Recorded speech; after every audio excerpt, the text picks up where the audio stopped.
ketika hukum mulai menghukum orang yang tidak memiliki niat jahat.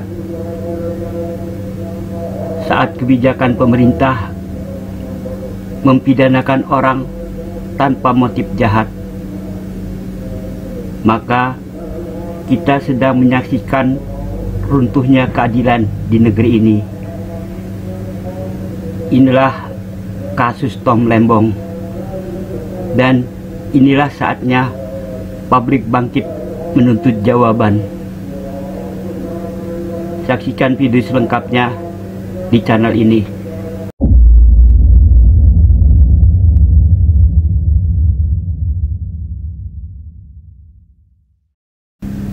Assalamualaikum warahmatullahi wabarakatuh. Bertemu kembali di Pak D Channel.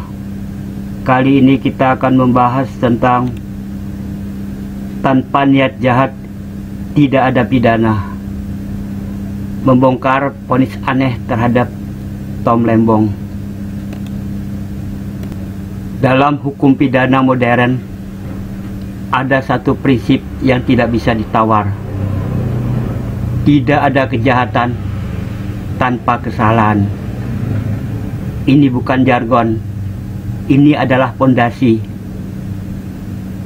Tanpa niat jahat atau mens rea, tidak ada dasar untuk menghukum siapapun secara pidana.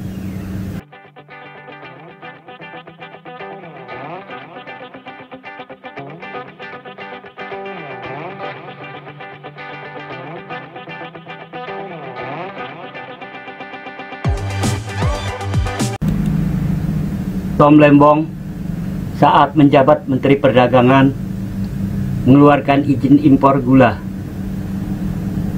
Tapi kebijakan itu bukan keputusan pribadi.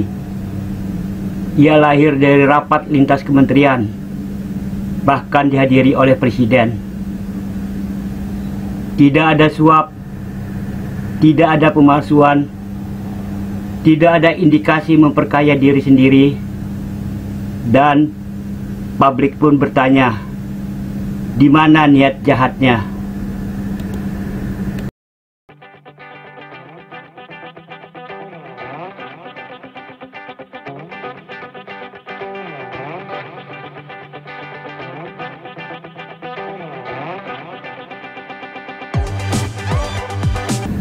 Mantan Menko Polhukam Mahfud MD langsung menyatakan bahwa vonis itu keliru. Tidak ada niat jahat.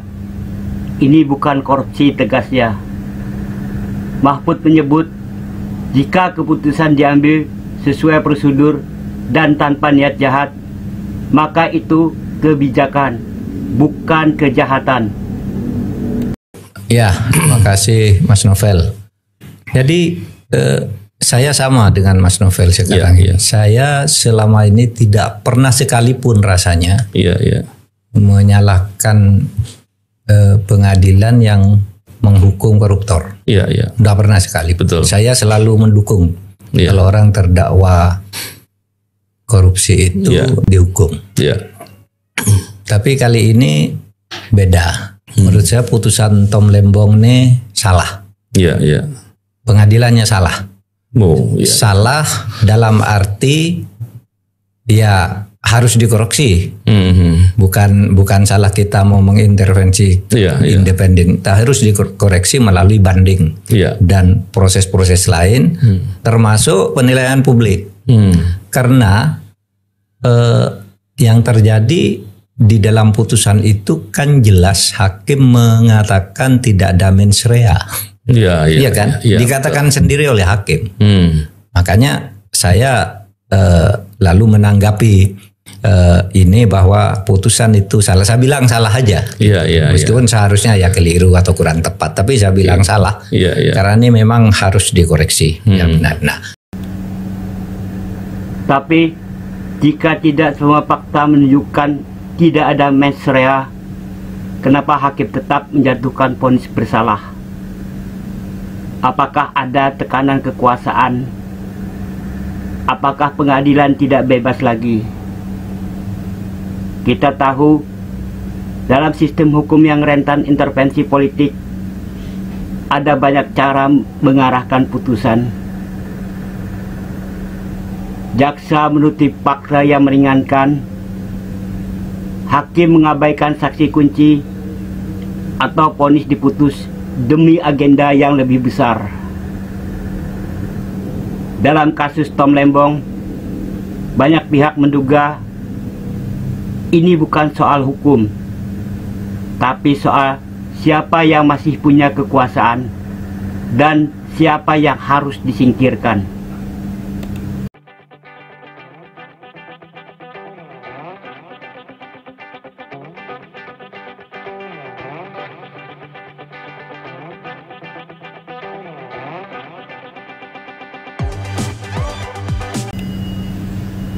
Kalau pejabat publik yang menjalankan tugas negara secara legal bisa dipidana tanpa mens rea, maka besok dan akan datang semua menteri bisa masuk penjara. Birokrasi akan lumpuh karena takut mengambil keputusan, dan hukum berubah menjadi senjata politik. Inilah yang disebut kriminalisasi kebijakan.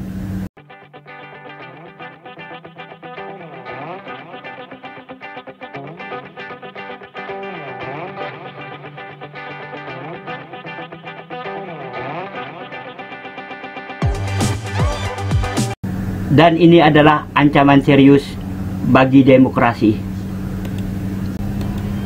Saat ini kita tidak sedang membela Tom Lembong, tetapi kita sedang membela prinsip hukum, bahwa hanya yang bersalah karena niat jahat yang layak dihukum. Jika kita diam, hari ini Tom Lembong, besok siapa saja bisa dipenjara hanya karena kebijakannya tidak disukai penguasa.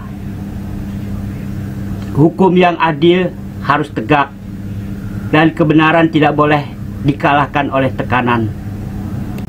Terima kasih telah menyaksikan video ini. Jika Anda suka, silakan like.